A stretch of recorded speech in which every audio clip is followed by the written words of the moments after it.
إن الحمد لله والصلاة والسلام على رسول الله أما بعد فأعوذ بالله من الشيطان الرجيم بسم الله الرحمن الرحيم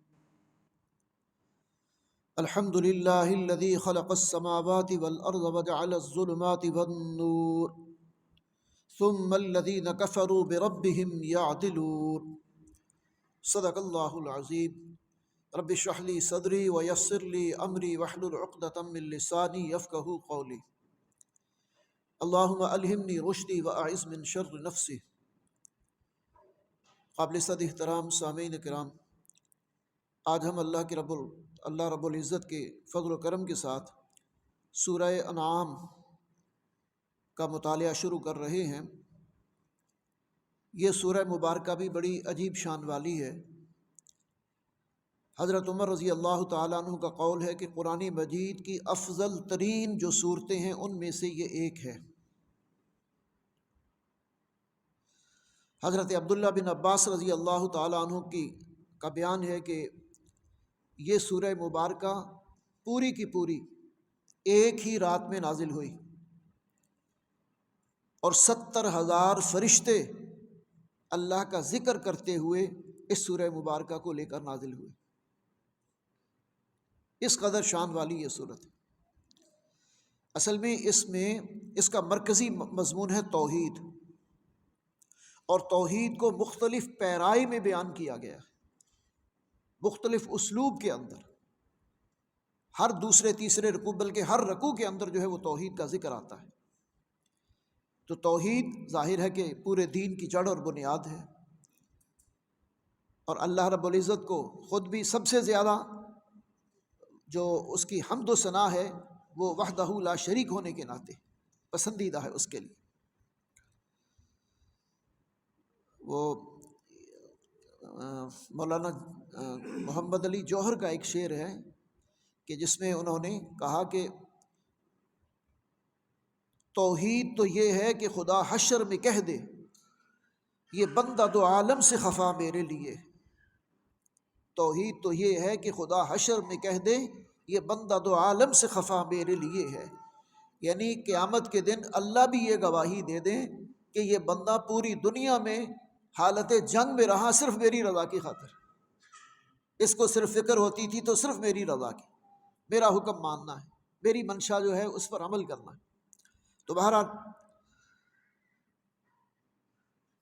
اس کی پہلی آیت اللہ تعالیٰ کی حمد و ثنا اور اس کی صفات پر مشتمل ہے کہ الحمدللہ الذی، تمام تعریفیں اور تمام شکر اس ذات کے لیے جس نے پیدا کیے آسمان و زمین، یا بنایا آسمان و زمین کو، وجعل الظلمات والنور، اور اس نے بنائے اندھیرے بھی اور روشنی بھی،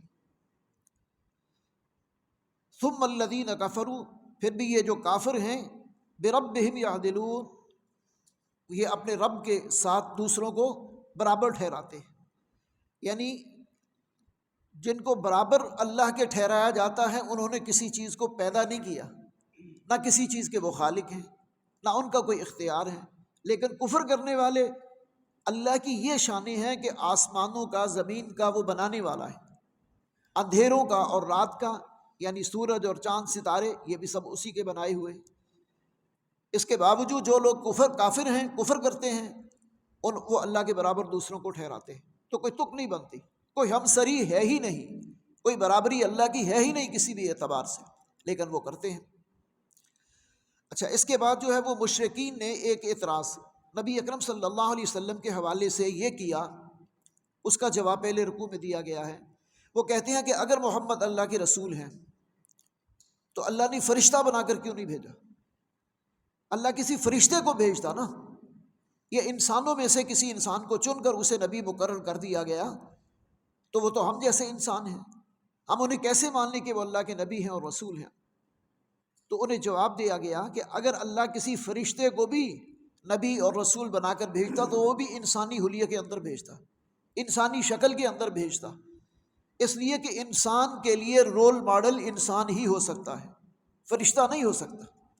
دیکھیں، فرشتہ جو کھانے پینے سے بے نیاز ہے، جو شادی بیاہ سے بے نیاز ہے، جو گھریلو زندگی سے بے نیاز ہے، جو روزگار کی فکر سے بے نیاز ہے، جو باقی ان ساری احتیاجات جو انسان کے ساتھ لگی ہوئی ہیں ان سے وہ بے نیاز ہے، تو وہ ایک انسان کے لیے رول ماڈل کیسے ہو سکتا ہے؟ ایک ایسی ہستی جس کے اندر یہ صفات ہے ہی نہیں، اور جو مرد کے مسائل کو، جو عورت کے مسائل کو، جو انسانوں کے مسائل کو سمجھ ہی نہیں سکتا، وہ انسانوں کے لیے رول ماڈل کیسے ہو سکتا ہے؟ تو انسانوں کے لیے ایک نمونہ وہی ہستی ہو سکتی ہے جو ان سارے مسائل جس کی ذات کا حصہ ہو۔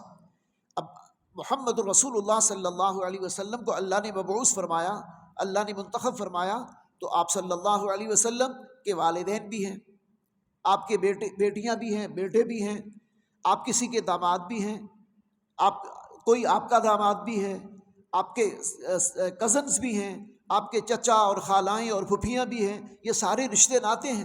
تو اب پتہ چلے گا نا کہ کس طرح ان کے ساتھ نبھا کرنا ہے، میاں بیوی نے آپس میں کیسے نبھا کرنا ہے، بچوں کے حقوق کیا ہیں، والدین کے کیا ہیں، ہمسایوں کے کیا ہیں، عزیز و اقارب کے کیا ہیں۔ ان سب کے لیے اگر کوئی رول ماڈل ہستی ہو سکتی ہے تو وہ وہی جو ان حالات سے گزرے۔ تو اس لیے اللہ نے انسانوں کے لیے انسان ہی جو ہے وہ منتخب فرمائے، اور تمام انبیاء اور رسل انسان ہی تھے، تمام انبیاء اور رسل انسان ہی تھے۔ ہاں البتہ یہ بات ہے کہ انسانیت کے اعلیٰ ترین مقام پر، انسانوں میں سب سے اونچا درجہ جو ہے وہ انبیاء اور رسل کا ہے، اس سے اونچا مقام اور مرتبہ کسی کا نہیں۔ اس کے بعد ہیں باقی لوگ، صحابہ کی شان بعد میں ہے، بزرگان دین سب بعد میں ہیں، کسی کا وہ شان نہیں۔ اولئک الذین انعم اللہ علیہم من النبیین، سب سے اونچا درجہ نبیوں کا، والصدیقین اس کے بعد صدیقین، والشہداء اس کے بعد شہداء، والصالحین یہ ہے درجہ بندی جو اللہ نے قرآن مجید کے اندر بیان فرمائی، یہ ہیں جن پر اللہ نے اپنا انعام کیا ہے۔ تو اس لیے یہ اعتراض ان کا بالکل بے جا تھا، اور اللہ رب العزت نے انہیں فرمایا کہ انسانوں کے لیے جو ایک نمونہ ہے وہ انسانی ہو سکتا ہے۔ اچھا، اس کے بعد جو دوسرا رکوع ہے اس میں بحیثیت مجموعی امت مسلمہ کی شرک سے حفاظت کا انتظام اللہ نے کیا۔ اچھا، عام انسانوں کو اس میں دعوت ہے کہ ذرا چلو پھرو زمین میں، دیکھو، قل سیروا فی الارض، زمین میں چلو پھرو، ثم انظروا کیف کان عاقبۃ المکذبین، پھر دیکھو کہ اللہ نے جھٹلانے والوں کا کیا انجام کیا۔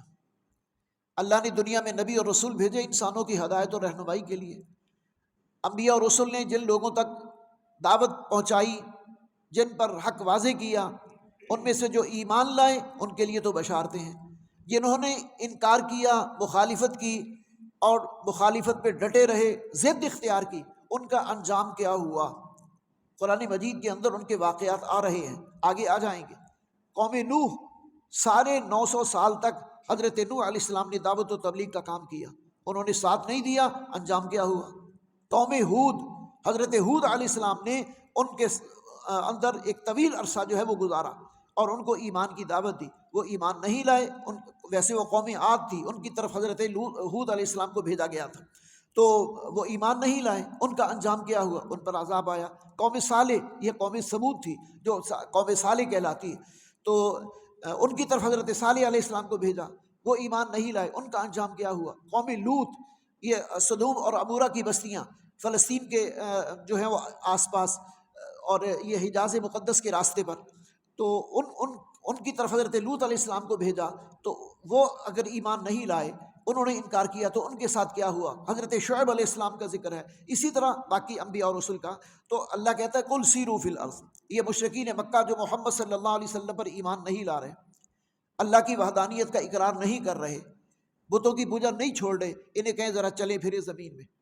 یہ جاتے ہیں نا، سفر کرتے ہیں، یہ یمن کی طرف بھی جاتے ہیں، شام کی طرف بھی جاتے ہیں، تو وہ بستیاں راستے میں آتی ہیں جن پر اللہ کا عذاب آیا، یہ ان کے کھنڈرات میں سے گزرتے ہیں۔ سیروا فی الارض، ذرا چلے پھرے زمین میں، ثم انظروا پھر دیکھیں کیف کان عاقبۃ المکذبین، کیا انجام ہوا جھٹلانے والوں کا۔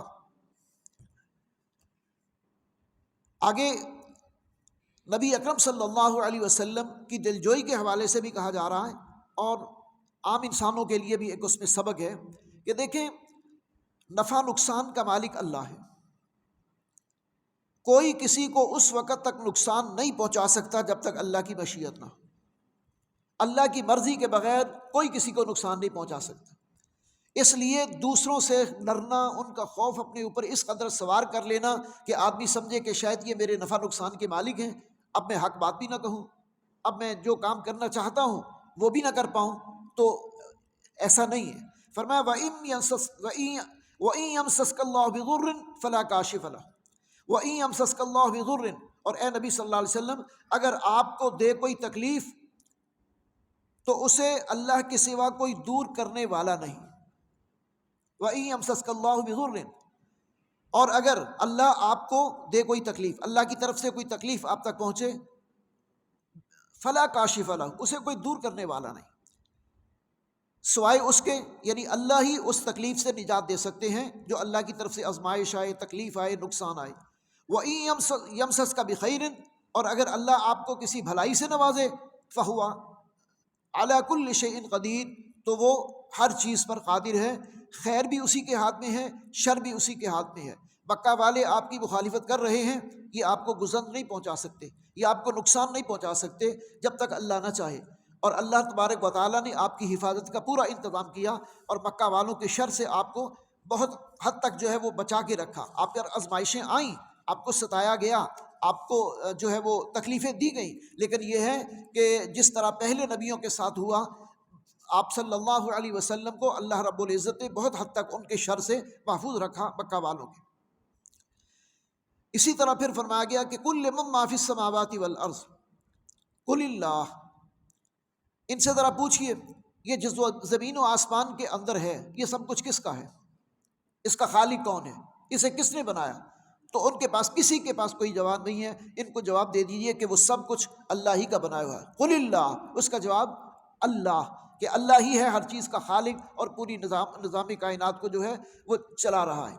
کتب علی نفسہ الرحمہ. البتہ اللہ بڑا مہربان ہے، اس نے اپنے اوپر اپنی رحمت کو غالب کر لیا ہے، یعنی اس نے بندوں کے حق میں اپنی رحمت جو ہے وہ اس کے اوپر غالب ہے. ایک حدیث میں آتا ہے، حضرت ابو ہریرہ رضی اللہ تعالیٰ عنہ راوی ہیں، وہ فرماتے ہیں کہ ان اللہ تعالیٰ کتب کتابا قبل ان یخلق الخلق.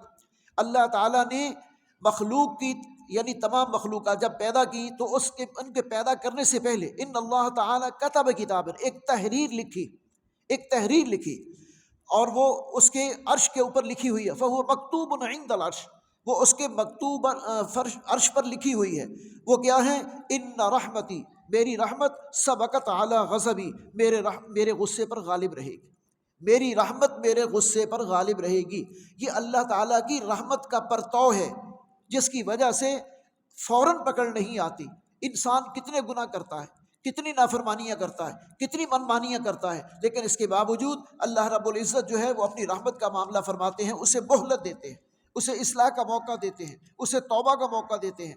جو انسان بھی اللہ سے توبہ کر لیتا ہے اللہ رب العزت اسے جو ہے وہ معاف فرما دیتے ہیں.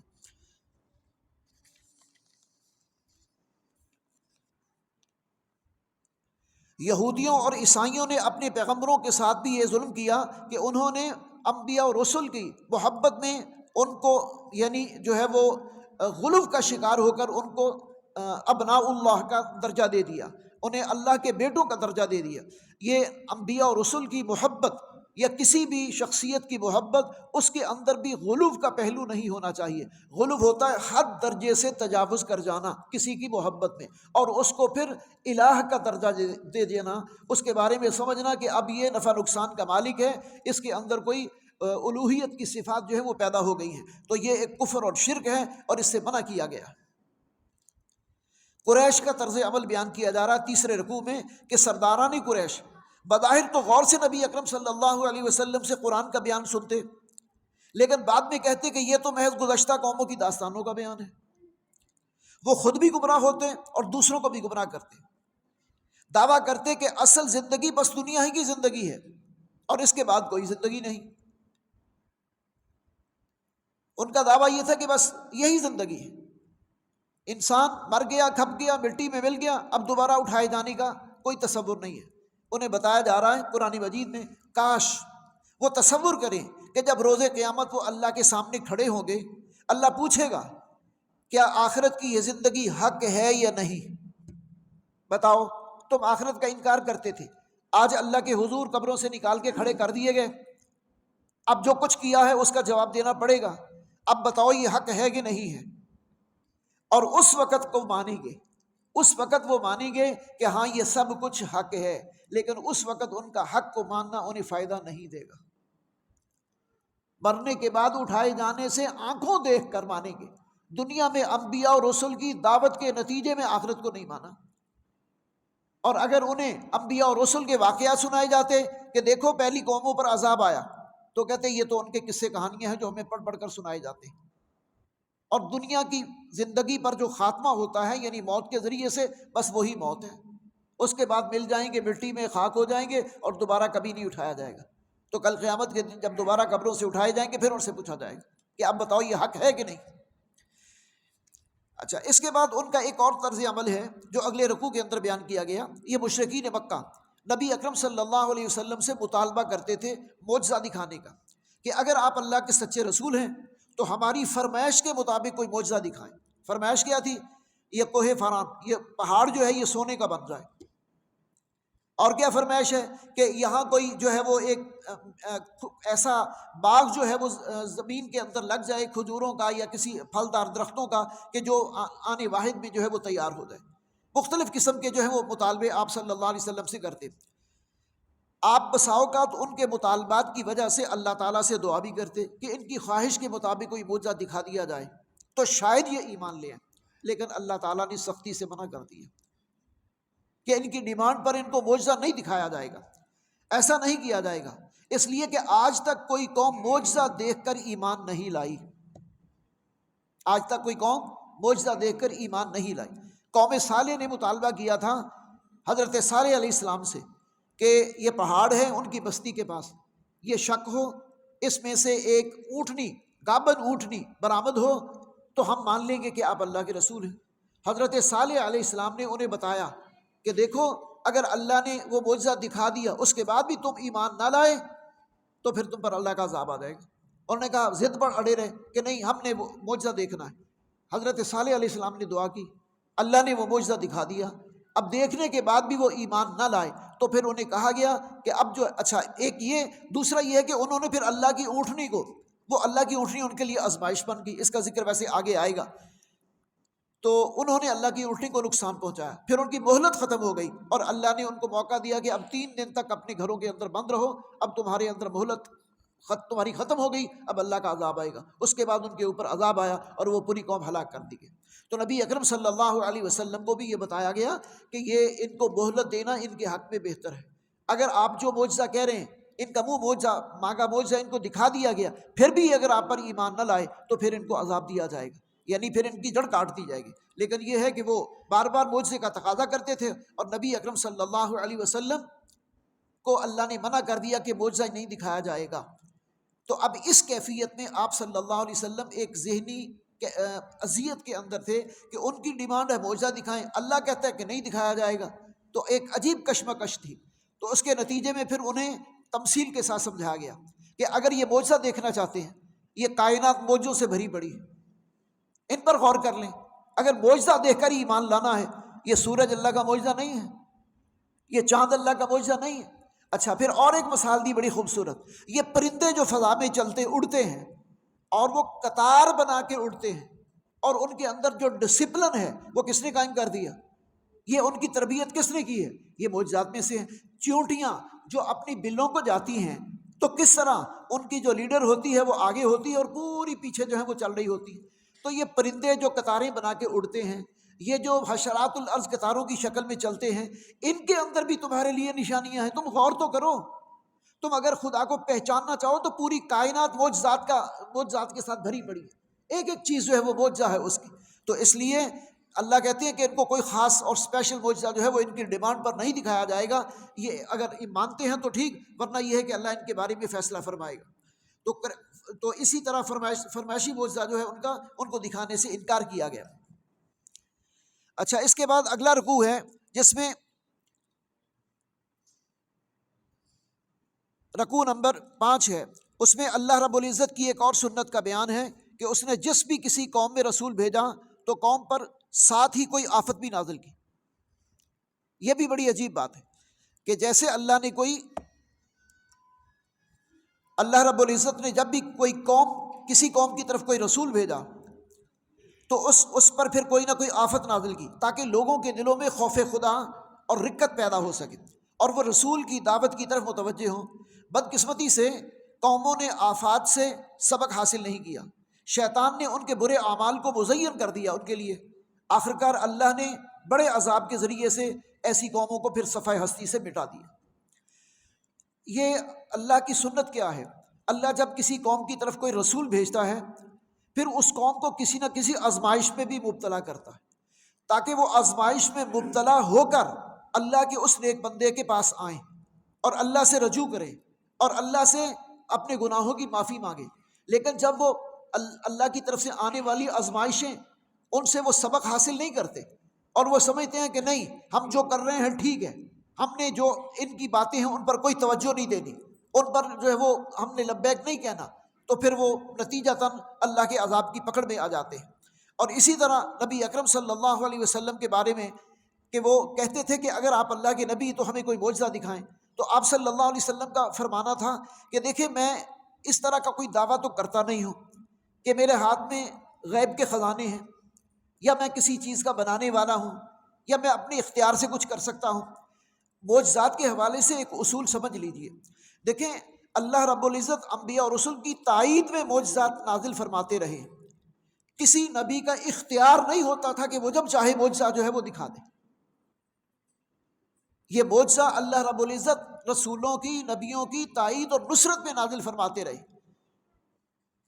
کہ جب بھی کسی قوم کی طرف سے کوئی چیلنج آیا اور ایسی صورتحال پیدا ہو گئی کہ اللہ کے نبی کی دعوت جو ہے اس کا اثر وہ قبول نہیں کر رہے اور بار بار وہ اس طرح کا کوئی تقاضا کر رہے ہیں، تو پھر اللہ رب العزت جو ہے وہ انبیاء اور رسل کو معجزات کے ذریعے سے ان کی تائید اور نصرت فرماتے ہیں کہ اللہ اس سے پتہ چلے کہ اللہ کی مدد اس ہستی کے ساتھ ہیں، یہ اللہ کے فرستادہ ہیں، یہ اللہ کی طرف سے مبعوث کیے گئے ہیں، یہ اپنی طرف سے کوئی بات نہیں کہتے۔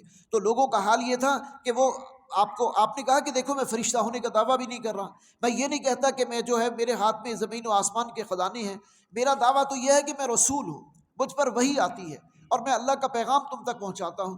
اب اس بات کے حوالے سے تو میں ذمہ دار ہوں، باقی یہ ہے کہ جو حق بات کہنے والا ہے اور جو تمہیں حق کی طرف بلانے والا ہے اور جو حق کو قبول کرنے والا ہے، یہ دونوں، اور جو انکار کرنے والا، ایک ہے حق کو قبول کرنے والا اور اس کا ساتھ دینے والا، اور ایک ہے حق کا انکار کرنے والا، یہ برابر نہیں ہے، ان دونوں کا نتیجہ جو ہے وہ مختلف نکلے گا۔ اطاعت کرنے والے اور فرما بردار لوگ اور گناہ گار، ان دونوں کا نتیجہ ایک جیسا نہیں ہو سکتا۔ دنیا کے اندر بھی آپ دیکھ لیں، نیک اور بد دونوں افراد جو ہیں ان کا معاشرے کے اندر مقام اور مرتبہ مختلف ہوتا ہے۔ جو بد کردار ہیں لوگ اس کو پسند نہیں کرتے، اس سے نفرت کرتے ہیں، اس سے تعلق بھی اپنا جو ہے وہ قائم رکھنا پسند نہیں کرتے، لیکن جو نیک اور صالح لوگ ہوتے ہیں ان کی لوگ دل سے قدر کرتے ہیں، ان کا احترام کرتے ہیں۔ تو یہ کیوں کر ہو سکتا ہے کہ کل قیامت کے دن جو اللہ کے نیک بندے ہیں ان کا اجر اور ثواب جو ہے وہ ان سے مختلف ہوگا کہ جو نافرمان ہیں، جنہوں نے بغاوت اور سرکشی کی ہے، جنہوں نے ساری زندگی اپنی جو ہے وہ اپنی مرضی سے گزاری ہے۔ اللہ کن لوگوں کے اوپر مہربان ہوتا ہے؟ آگے نبی اکرم صلی اللہ علیہ وسلم کو تلقین کی گئی ہے کہ وہ سرداران قریش کے اس مطالبہ کو رد کر دیں کہ آپ اپنے پاس سے ان کو دور کر دیں کہ جو ہمارے غلام ہیں یا پیشہ کے اعتبار سے کمتر ہیں۔ یہ کیا بات ہے؟ یہ دیکھیں نبی اکرم صلی اللہ علیہ وسلم تو پوری انسانیت کے نبی ہیں، آپ کے پاس غریب بھی ہیں، امیر بھی آتے ہیں، غلام بھی آتے تھے، ملازم پیشہ لوگ بھی آتے تھے۔ سرداران قریش کی یہ خواہش ہوتی تھی کہ جب ہم آپ کے پاس آئیں اس وقت کوئی اور نہ ہو، اور جب ہم بات کر رہے ہوں اس وقت کوئی اور درمیان میں مخل نہ ہو۔ اور کئی مواقع پر ایسا ہوا، بلکہ ایک موقع پر تو ایسا ہوا کہ سرداران قریش بیٹھے ہوئے تھے، آپ صلی اللہ علیہ وسلم ان کے سامنے دین کی بات رکھ رہے تھے، اچانک ایک نابینا صحابی حضرت عبداللہ ابن مکتوم وہ آ گئے۔ اب جو وہ آئے تو اللہ کے رسول صلی اللہ علیہ وسلم کو بھی کوئی اچھا نہ لگا کہ یہ اب اس وقت آ گئے کہ میں ان کے ساتھ مصروف ہوں گفتگو میں۔ آپ نے معمولی سا، یعنی آپ کے مزاج میں ایک ہلکا سا فرق آیا کہ ظاہر ہے جو بڑے لوگ آئے ہوئے تھے ان کی بات آپ توجہ سے سن رہے تھے اور ان کو دعوت دے رہے تھے۔ اب وہ نبینا صحابی آ گئے، اللہ نے اس پر بھی آپ کی سرزنش فرمائی، اور آپ کو معلوم ہونا چاہیے وہ سورہ عبس و تولی، عبس، آپ صلی اللہ علیہ وسلم نے تیوری چڑھائی، آپ نے ناگوارگی کا اظہار کیا، اور رخ پھیرا، ان جاءہ الاعمی، کہ آپ کے پاس ایک نابینا آ گیا۔ اس پر بھی اللہ نے آپ صلی اللہ علیہ وسلم کی اصلاح فرمائی۔ کیوں؟ اور جو ایمان لا کے آپ کے ساتھ جڑ چکے ہیں،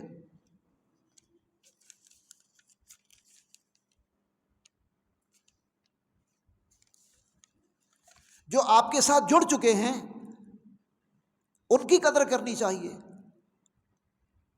ان کی بات جو ہے وہ توجہ سے سننی چاہیے اور ان کو اہمیت دینی چاہیے۔ جو آ کے بیٹھے ہیں پتہ نہیں ابھی وہ ایمان لائیں گے کہ نہیں لائیں، کتنی دفعہ ان کو دعوت دی جا چکی، کتنی دفعہ ان کو جو ہے وہ حق کا پیغام سنایا جا چکا، لیکن اس کے باوجود وہ ابھی جو ہے وہ ٹال مٹول کرتے جا رہے ہیں۔ تو کسی کا سردار ہونا، کسی کا بڑا ہونا، یہ کوئی حیثیت نہیں رکھتا۔ اصل یہ ہے کہ کسی کے دل کے اندر دین کی کتنی قدر ہے، کوئی کس طلب کے ساتھ آیا، کوئی کس جو ہے وہ چاہت کے ساتھ آیا، تو ان لوگوں کو اہمیت دیں۔ اللہ کی رضا ایمان والوں کے ساتھ ہے، اللہ ایمان والوں پر مہربان ہوتا ہے نہ کہ مالدار لوگوں پر، اللہ نیک لوگوں کے اوپر مہربان ہوتا ہے نہ کہ صاحب حیثیت لوگوں پر۔ تو کسی کی حیثیت کچھ بھی ہو، اگر وہ ایمان سے محروم ہے تو پھر اس کی کوئی حیثیت نہیں۔ اسی طرح اگلے رکوع کے اندر فرمایا گیا کہ باطل کے ساتھ کسی بھی طریقے سے کوئی سمجھوتا نہیں کرنا چاہیے۔ یہ اصل میں انہوں نے ایک کوشش کی تھی کہ آپ صلی اللہ علیہ وسلم ہماری کوئی باتیں مان لیں، کچھ ہم آپ کی باتیں مان لیں، یعنی ایک سال آپ ہمارے معبودان باطل کی پیروی کر لیں، ان کا اکرام کریں، ان کی مخالفت چھوڑ دیں، اور ایک سال جو ہے وہ ہم آپ کے خدائے واحد کی عبادت کریں گے، اس کی بندگی کریں گے۔ اس طرح کی کوئی ڈیل کر لیتے ہیں تاکہ مخالفت کی فضا ختم ہو جائے۔ تو انہیں بتایا گیا دو ٹوک انداز میں کہ یہ شرک اور توحید ایک جگہ جمع نہیں ہو سکتے، اللہ کی توحید کے ساتھ شرک جو ہے وہ جمع نہیں ہو سکتا، مشرکانہ اعمال جو ہیں وہ اہل ایمان کے ساتھ جمع نہیں ہو سکتے۔ لہذا وہ کسی نے شعر میں کہا کہ باطل دوئی پسند ہے، حق لا شریک ہے، باطل دوئی پسند ہے، حق لا شریک ہے، شرکت میانہ حق و باطل نہ کر قبول۔ اللہ کے عذاب کی شکلیں کون کون سی ہو سکتی ہیں؟ اگلے رکوع کے اندر اس کی وضاحت کی گئی۔ اللہ کے عذاب کی شکلیں تین طرح کی ہیں۔ جب بھی کسی قوم پر اللہ کا عذاب آتا ہے تو تین طریقے سے، ایک تو یہ ہے کہ یا تو آسمان سے کوئی طوفانی بارش آ جائے یا کوئی طوفان آ جائے، دوسرا یہ ہے کہ یا زمین سے زلزلہ آ جائے، اور تیسرا یہ ہوتا ہے کہ یا اللہ تعالیٰ کسی قوم کے اندر پھوٹ ڈال دے اور وہ تفرقوں کا شکار ہو جائے، اتفاق اور اتحاد کی فضا پرا پرا ہو جائے۔ تو دیکھیں سب کو جمع کرنے والی چیز کون سی ہے؟ کلمہ توحید، اللہ کی کتاب، انبیاء کی دعوت، دین کی تعلیمات۔ جب آپ ان کو چھوڑیں گے پھر آپ منتشر ہوتے چلیں گے۔ جب آپ قبیلے، قومیں، برادریاں، مسلک اور اپنی عصبیت کی بنیاد پر جو ہے وہ فرق کریں گے تو پھر آپس کے اندر اختلافات پیدا ہوں گے اور پھر کمزور ہو جائیں گے۔ اور یہ جو آپس کے اختلافات ہیں یہ امت کے اندر کمزوری پیدا کرتے ہیں۔ یہ اتفاق مگس شہد بھی شبد پیدا، خدا چے لذت شیری در اتفاق نہاد۔ اتفاق اور اتحاد ہو تو آپ بڑے سے بڑے دشمن کا مقابلہ کر سکتے ہیں، اگر کمزور ہیں تو پھر ہمیشہ دشمن آپ پر جو ہے وہ حاوی رہتا ہے۔